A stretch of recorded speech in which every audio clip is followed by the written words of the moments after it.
અલ્યા કેટલી વાર લગનમાં જવાનું છે? તૈયાર થવામાં 1 કલાક કર્યો. તમારે તૈયાર થતા 5 મિનિટ થાય, અમાર બૈરાઓને તૈયાર થતા બહુ વાર લાગે. અરે વાર લાગે એ બરાબર છે. અમાર 5 મિનિટ થાય તો તમારે 15 મિનિટ થાય. આટલી બધી વાર થોડી થાય. તમારે બીજું કશું કામ હોય છે? અમાર કચરા પોતા કરવાના, વાસણ કરવાના, ઘરના બધા કામ કરવાના. 2 નહીં 3 કલાક થાય. તો પછી વહેલા ઉઠીને કામ પતાવી દઈએ. દર વખતે પ્રસંગમાં જવાનું થાય એટલે મોડું જ થાય. તમારા કપડા નતા મળતા, તમારા કપડા શોધ્યા, ઇસ્ત્રી કર્યા, તમારા કામે અમાર કરવાના, પછી એમ કહો છો કે મોડું થાય છે. એ તો તારા ને મારા કપડાનું મેચિંગ કરવું હતું એટલે તે શું છે. નકર હું તો ગમે તે કપડાં પહેરીને તૈયાર થઈ જતો. હવે ફટાફટ તૈયાર થવાનું કર. હા થઈ જાઉં છું ફટાફટ તૈયાર. અને હું શું કહું, આ ત્રીજી વાર ચણિયા ચોરી પહેરી મેં એકની એક. ઓ બહુ ગજબ કહેવાય. ત્રીજી વાર પહેરવા પડે એટલે આપણી આબરૂ ઓછી થઈ જશે નહીં. હવે આજકાલની છોકરીઓ એકના એક કપડા 2 વાર ના પહેરે. અરે આ જબ્બો ઓછામાં ઓછો મેં 30 વાર પહેર્યો. 3000 નો જબ્બો મેં 30 વાર પહેર્યો અને 13000 ની ચણિયા ચોરી તમને છે ને 3 વાર પહેરતા શરમ આવે છે. તમે તો 30 વાર નહીં 300 વારે પહેરો. તમને ક્યાં ફેશનની ખબર પડે છે તે સલાહ આપો છો? ના પણ તમે 5 વાર ચણિયા ચોરી પહેરો તો તમને શું થાય? કોણ ધ્યાન રાખીને બેર્યું તમારું? અરે લેડીઝે તો બધું ધ્યાન રાખે. કોણે શું પહેર્યું છે, કેટલી વાર પહેર્યું છે, કયા લગનમાં પહેર્યું છે. અરે લોકોને જે કેવું હોય કે લોકોને કપડા બતાવવામાં તો મારા કપડા ઉતરી જશે અને બધા વૈરા ભેગા થઈને આવી જ વાતો કરતા હોય છે. કોને શું પહેર્યું કેવું પહેર્યું. કપડા ઉતરી જવાની કે વાત છે? તમને તો મારા જેવી મળે નહીં. અને હું ક્યાં કપડામાં ખર્ચો કરાવડાવું છું?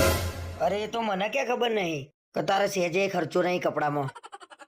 ખોટી હોશિયારી ના મારે. બીજી મળી હોત ને તો ખબર પડે છોકરીઓના કપડાના ખર્ચા કેટલા હોય એમ. બીજી મળી હોત તો જિંદગીની કમાણી કપડોમાં સમાણી આવું જ થાત ને.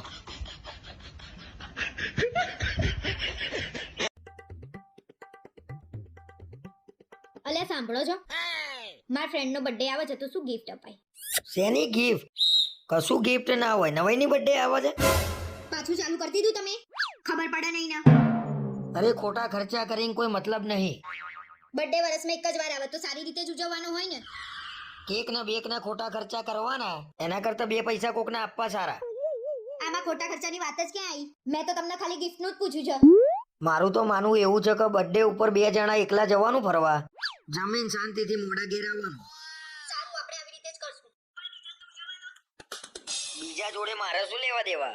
ભલે ને ઉજવ પણ બર્થડે છે કોનો એ તો કે. રિયા ભાભીનો બર્થડે આવે છે તો મારા ગિફ્ટ આપવાની છે એટલે મેં તમને પૂછ્યું. ઓહો રિયા ભાભીનો બર્થડે આવે છે. તું રહેવા દે, હું એમના માટે છે ને સરસ ગિફ્ટ લેતો આવીશ. રિયા ભાભીનો બર્થડે છે એટલે ગિફ્ટ લવાશે તમારાથી? હમણાં તો ના પડતા હતા કે આવું બધું ના કરાય. અરે આપણે નહીં ઉજવીએ પણ એમને ઉજવવી છે તો ઉજવવા દે ને. આપણે તો મજા કરીશું. હા મને બધી ખબર છે. ગમે તે રીતે કરીને તમારે મળવાનો મોકો જોઈએ છે. અરે ના ના મારે એવું કઈ નહીં. આપણે જઈશું ગિફ્ટ આપીને પાછા આવી જઈશું. ના ના રિયા ભાભી માટે તમે શું ગિફ્ટ લાવશો એ તો કહો મને. એક સરસ મજાનો નાનો સેટ આપીએ ગિફ્ટમાં એટલે એમને આખી જિંદગી યાદ રહે. તમે હવામાં આયા વગર બેસી રહો છો. હું ગિફ્ટ લઈને આપી દઈશ. મને તો કોઈ દિવસ ગિફ્ટ આપી નહીં અને રિયા ભાભી માટે સેટ એક આપીશ ને તો હમણાં સેટ થઈ જશો. બોસ આ વખત તો રિયા ભાભીને એવી ગિફ્ટ આપું ને ફેન થઈ જાય મારા.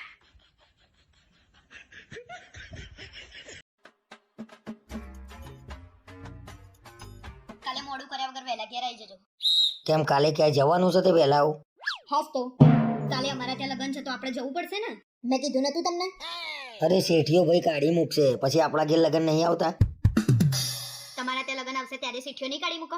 મને બધી ખબર પડે છે. આ તમારા બધાના આવવાના બાના. મારા તારા ઘરના જોડે થોડી એવું છે. મારે તો આવું જ છે. મારે થોડી દુશ્મની છે તારા ઘરના જોડે. અરે એવું જ છે. અમારા ત્યાં પ્રસંગ હોય ને તો તમને ટાઈમ નહીં મળતો અને તમારા ત્યાં પ્રસંગ હોય ને તો સૌથી પહેલા પહોંચી જાવ છો તમે. વચ્ચે તાર ઘેર લગન હતા હું નતો આવ્યો. હા આયા હતા ને. રીસાઈ ગયા ને એમ ખૂણામાં ખુરશી લઈને બેહી રહ્યા હતા. કોઈ જોડે વાતે નતા કરતા. અરે પણ કોઈ ઓળખતું ના હોય તો કેમ નહીં વાત કરવાની મારે? અરે કોક જોડે બેસો તો તમને કોક ઓળખ. એમને ઓળખ ના તો મારા ત્યાં પ્રસંગ હોય ને તો હું રાતે 12 વાગ્યા સુધી બેસી રહું. એવું છે તમને? તને જે લાગવું હોય લાગે પણ મારે હવે તને કઈ કેવું નહીં. અરે લાગવાની કે વાત છે?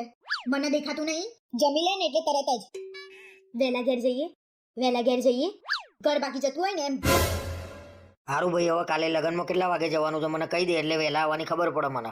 5 વાગે આવી જજો, 6 વાગે જવાનું છે. ભલે શેઠિયો નોકરીમાંથી કાઢી મૂકતો, કાલે આપણે લગ્નમાં જવાનું જ છે.